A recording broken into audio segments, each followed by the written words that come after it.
This week, I'm kayaking, camping, and searching for Death Song Cave.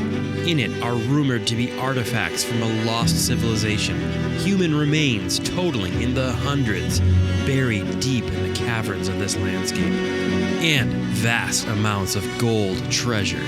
But beware, it's been said that when you shout into this cave, what comes back from its depths has sent shivers down the backs of warriors. Hear that? Join me as I make my way through this beautiful landscape, camp on islands in search of Death Song Cave. Let's keep going. This is crazy. Trying to keep a mental map of this place where it goes.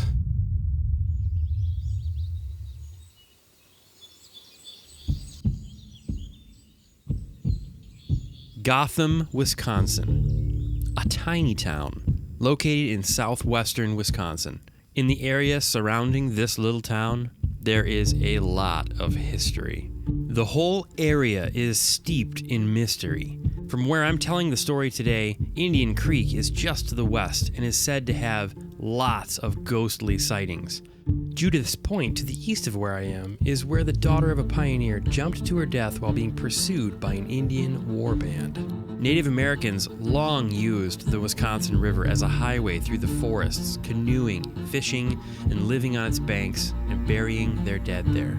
Once I learned more about the crazy history and the legends of this place, I had to see it for myself. I wanted to experience the caves, but also the river itself, because it's so vital to understanding this story. So with 3 days of supplies crammed in a small kayak, I made my way down the Wisconsin River and to the shore of Bogus Bluff. All right, so I kind of blew past the bluff a little bit. I'm gonna park everything here, meet my friend Miles, and I'll go check out the caves. Miles is a pretty cool dude. He actually studied film in London, came back here. He's helped me on some projects. We've worked together on some stuff, and he loves to do urban exploration. So I figured this would be probably a good fit for him. He would probably really enjoy coming along on today's adventure. Miles is an awesome guy. He's a former member of our National Guard, and he is a naturally fearless person. So I figured this might be up his alley.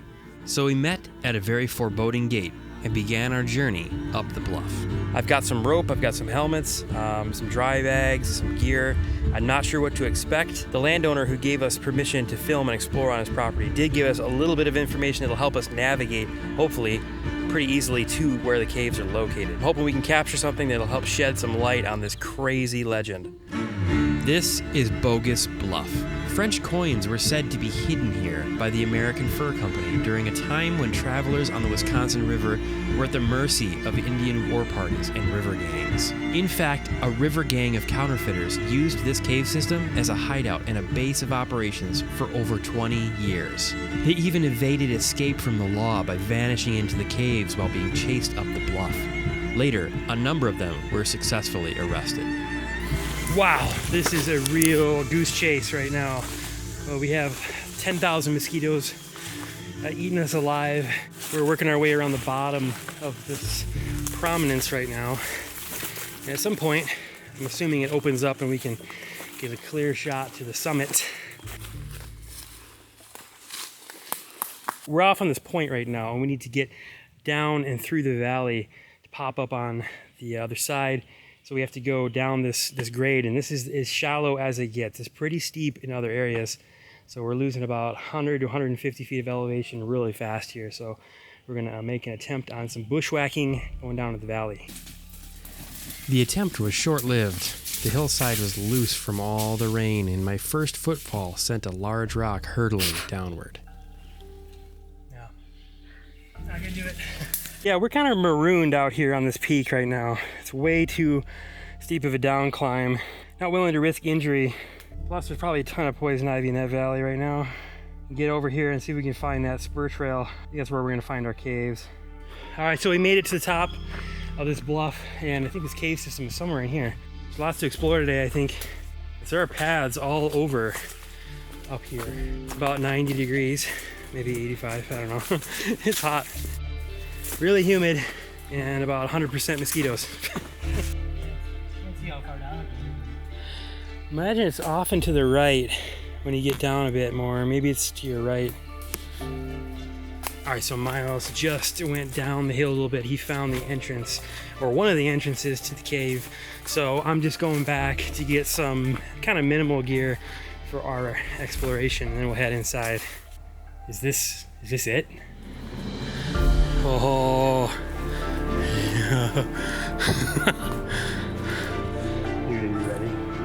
You ready? I'm ready to go. We're gonna go in. We're gonna get suited up and head into this beast. See what we can find. The ancient legend is as follows. When 2 young Native American boys went missing in this cave, several warriors went in after them. After having not returned for a long while, the other warriors that were outside the cavern shouted into the cave in hopes their brothers would hear them, but they never heard a response from their brothers. Legend states that the sound that carried up and out of the cavern carried softly on the wind and sent a cold shiver down the backs of every man standing at the mouth of the cave. It was a sound they'd never heard before, and one that went on to be called the death song of an Indian. After 6 more tribesmen entered the cave and didn't return, and again the death song grew even louder, their leader, Great Eagle, then gathered 100 men, armed with weapons and torches in hand, and entered the cave once again to find their missing tribesmen. But as the legend states, one by one, the men in the front of the line began to vanish into the inky darkness, leaving those still in the light retreating to safety. From then on, the chief forbid anyone to enter the cave. The chief ordered the cave sealed, and it remained a mystery until it was discovered again in 1848 by an Austrian immigrant named Paul Seifert. He had purchased 60 acres of land and had been making money by selling artifacts he found on his property. In one such dig, Paul happened upon the entrance to Death Song Cave.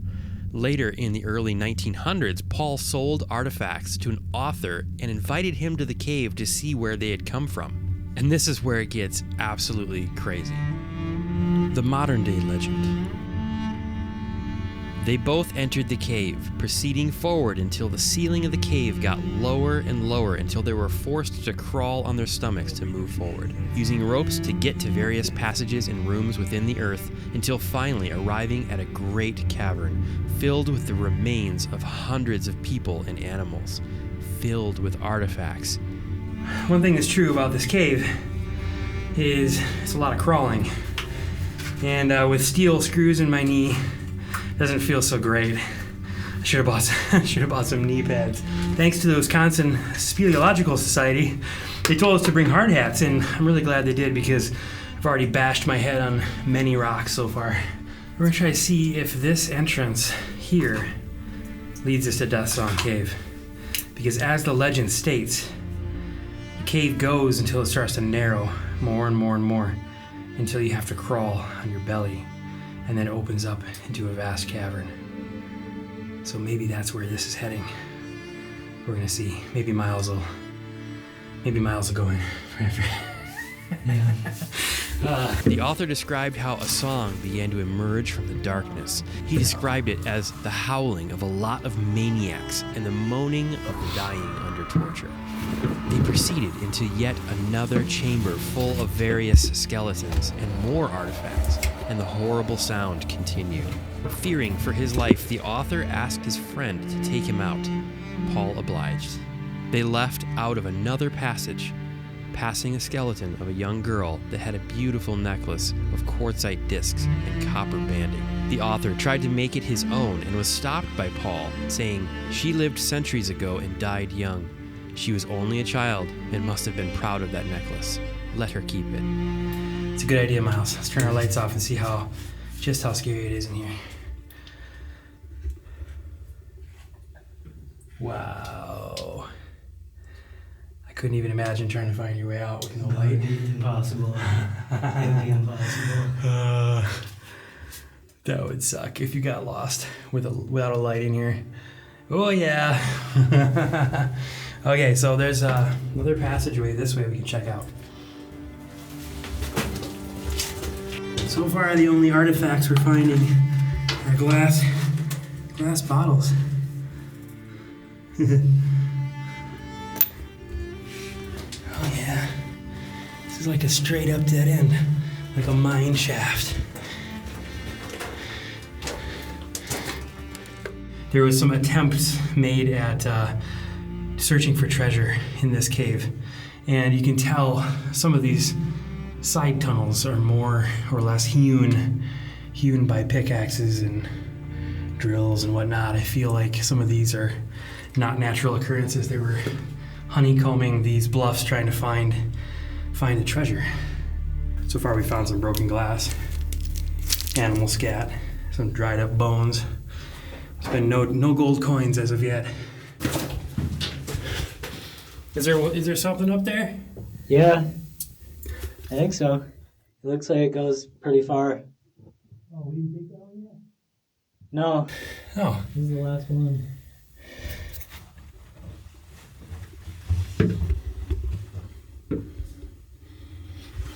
No? No.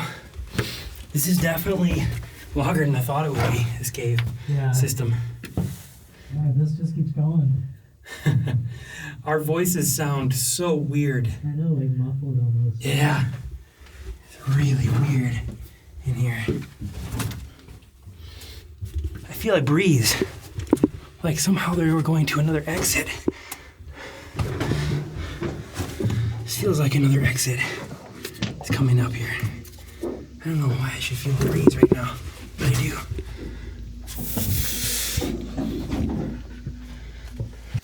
There's some writing. What? Here, I can't read it though.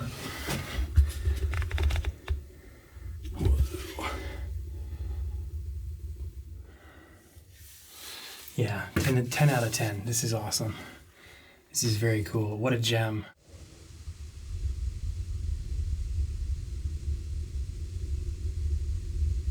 Hear that?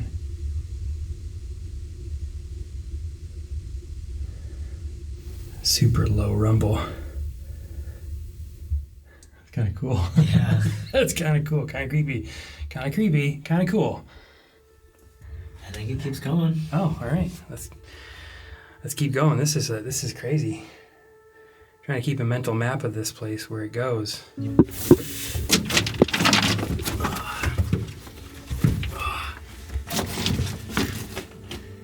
candle wax. Oh yeah. A little room. Yeah, more writing in here.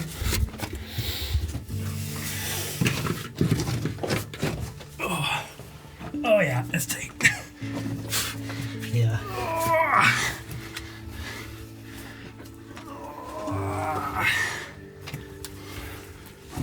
Okay. All right. 78. What? Huh?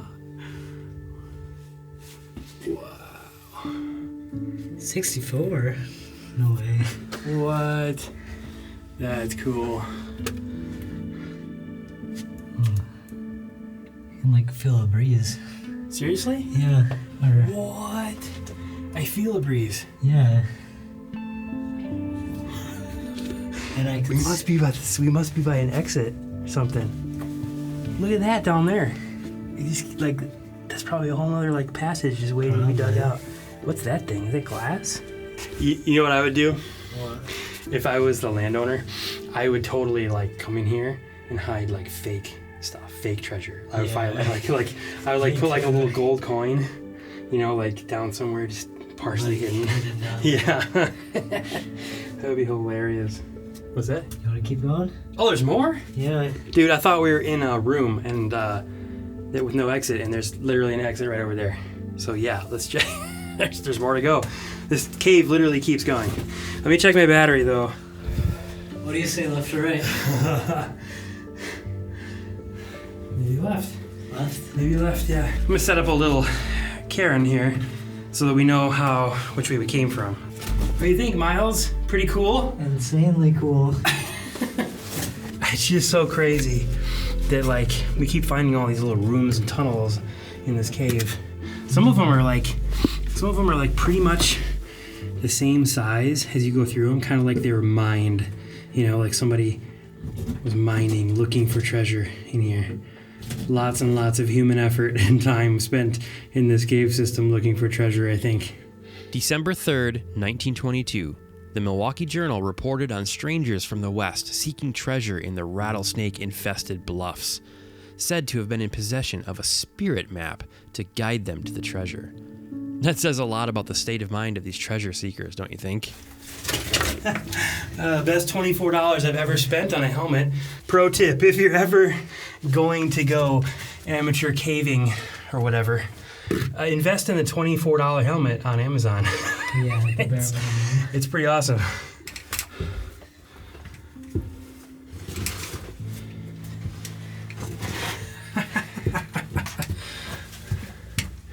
Remember at the cairn, we go through the cairn on the way out. Yeah. Yeah.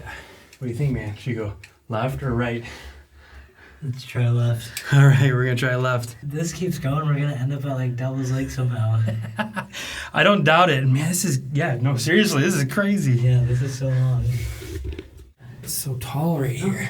Oh, What is this?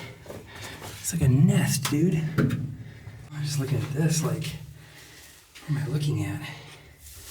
This is old timber.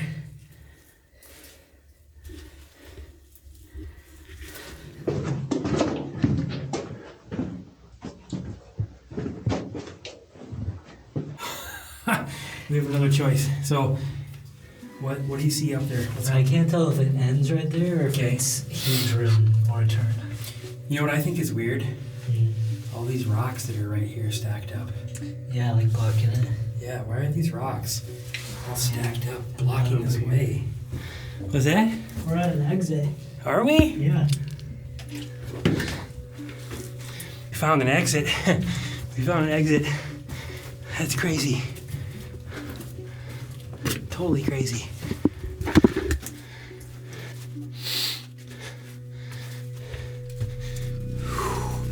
Oh, wow.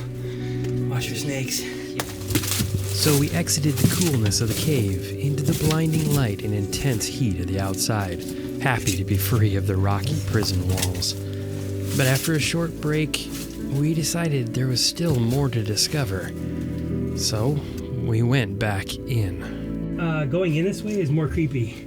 Really? Oh, yeah. Oh, it's so much more creepy. To exit a cave is the feeling of cheating death.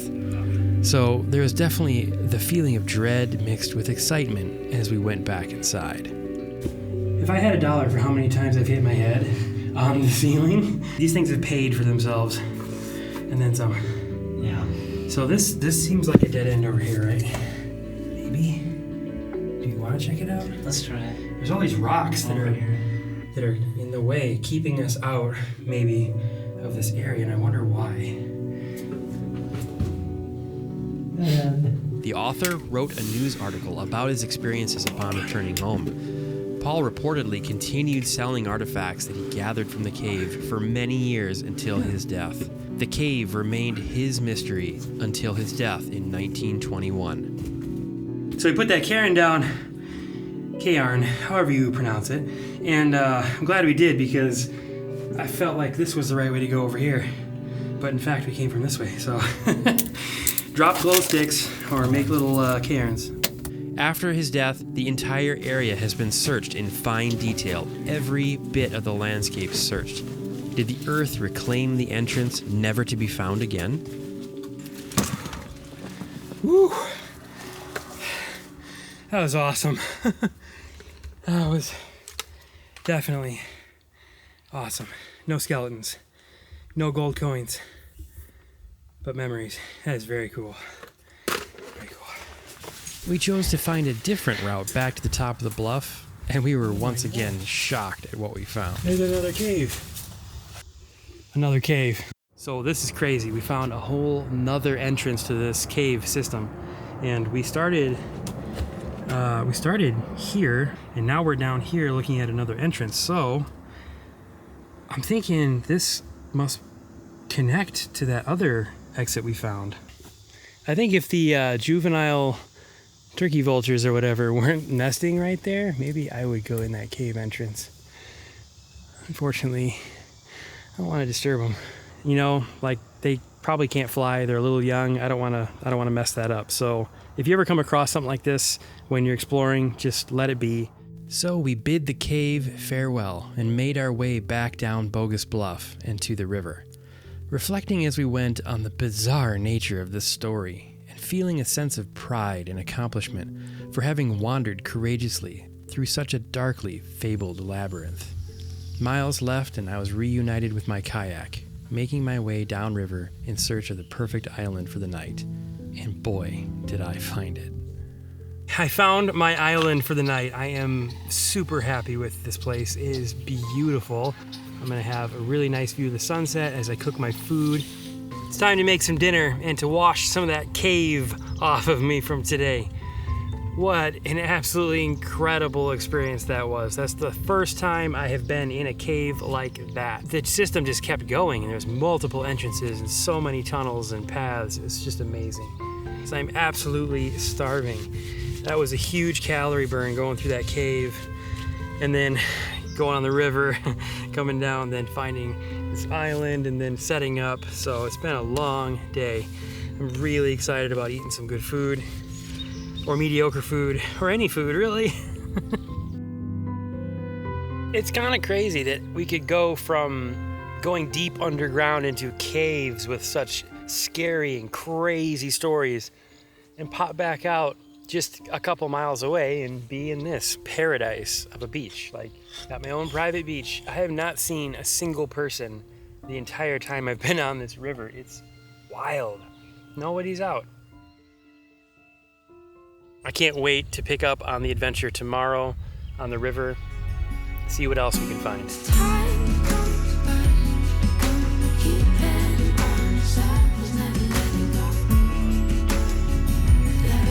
I think I picked the right island. Since Paul's death in 1921, no one has been able to locate the chamber rumored to be full of artifacts, remains, and treasure. Over 100 years later, and it's one of the best mysteries out there. Is it real? Was it all a hoax? Is there some truth to it? I guess we'll just have to keep looking. And to me, that's more fun. Because once a mystery is solved, the adventure ends. The journey is the treasure. Thanks for being here. We'll see you out there.